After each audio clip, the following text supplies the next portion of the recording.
ये भीड़ आनंद विहार बस अड्डे पर जुटी है और इन लोगों को अपने घर लौटने का इंतजार है। ये करे भी क्या, क्योंकि देश में कोरोना वायरस की वजह से 21 दिन का लॉकडाउन है। ये असहाय हैं, ये गरीब हैं, ये मजबूर हैं और दिल्ली में रहने वाली बड़ी आबादी है जो अपने गांव लौटना चाहती है।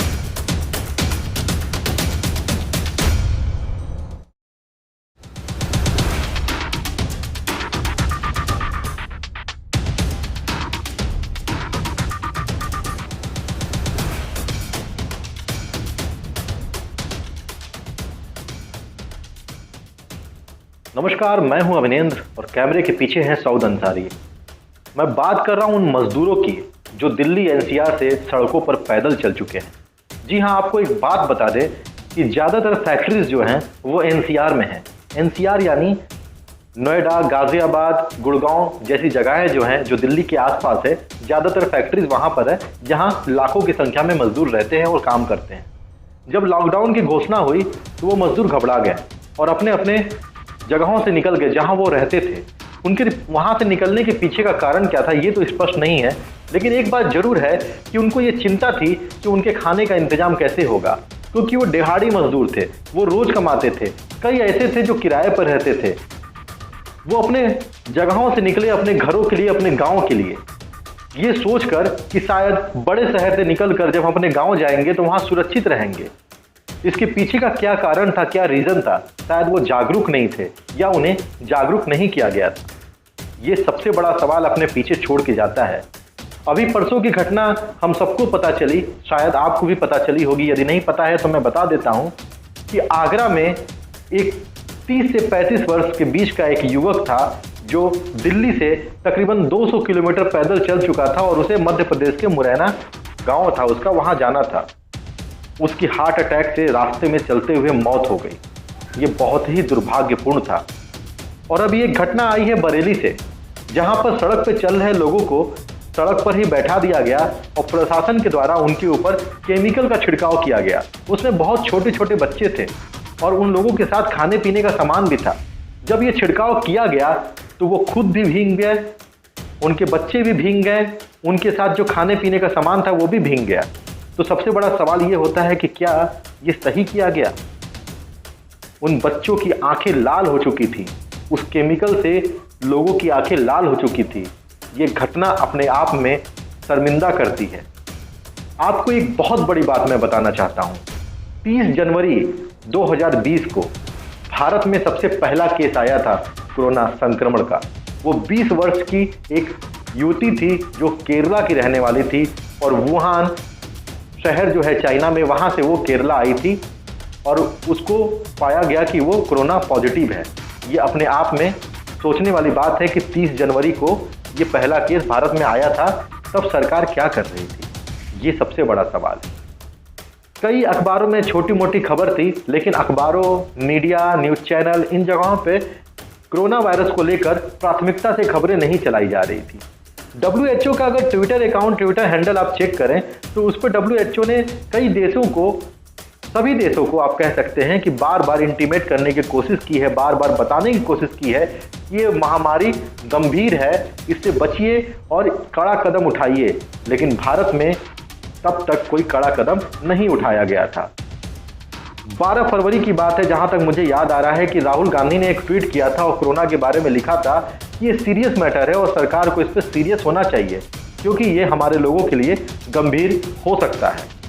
लेकिन उस समय हमारे देश में चल क्या रहा था? आप थोड़ा गौर फरमाइए, गूगल करिए, आपको पता चलेगा कि हमारे देश में क्या चल रहा था। हमारे देश में नागरिकता संशोधन कानून के ऊपर चर्चाएं चल रही थी, डिबेट हो रहा था। शाहीन बाग में लोग धरना पे बैठे हुए थे। और तो और दिल्ली चुनाव की तैयारियां चल रही थी।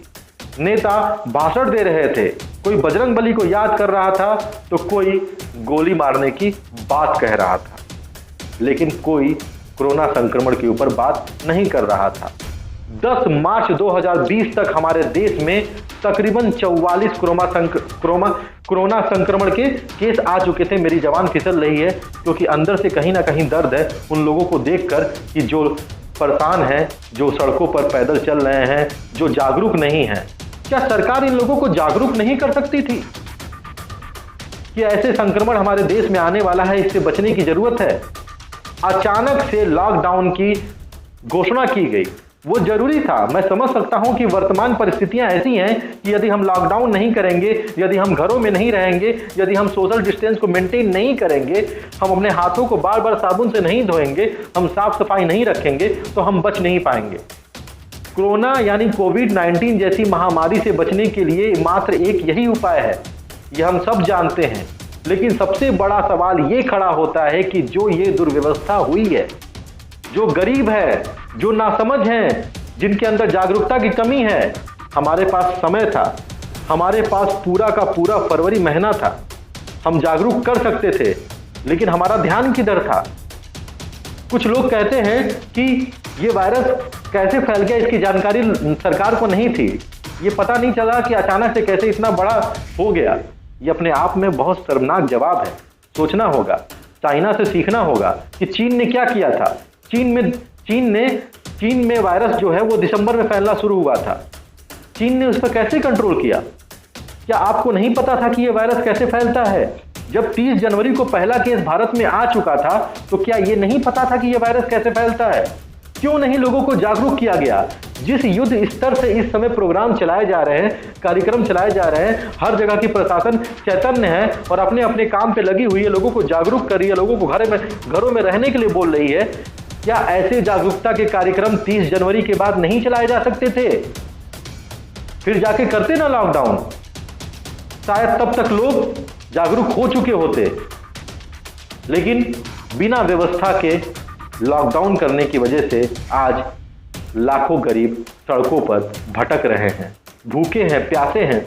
कई तस्वीरें हम नहीं देख पाते हैं, हमारे कैमरे कई तस्वीरों तक पहुंच भी नहीं पाते हैं।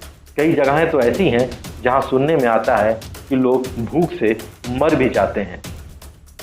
तो ऐसी ही घटना घटी है हमारे देश में कि आगरा में एक व्यक्ति पैदल चलते चलते, जो 200 किलोमीटर पैदल चल चुका था, और वो थक के बैठ गया, उसको पानी दिया गया, उसको हार्ट अटैक आ गया और वो मर गया।